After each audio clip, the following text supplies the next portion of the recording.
Good morning, saints. I greet you in Jesus' name. There are moments in life when we face obstacles that seem insurmountable. We look at our resources, abilities, and circumstances and conclude that what we desire or need is simply out of reach. But Jesus reminds us that while some things are impossible for man, nothing is impossible for God. When we surrender our limitations to Him, we step into His limitless power.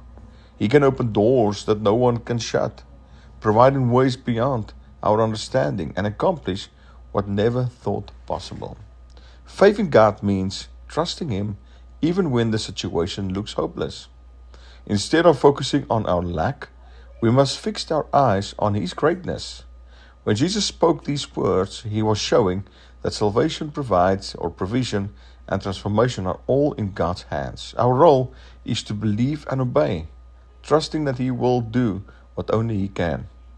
Whatever you are facing today, know that with God nothing is beyond reach.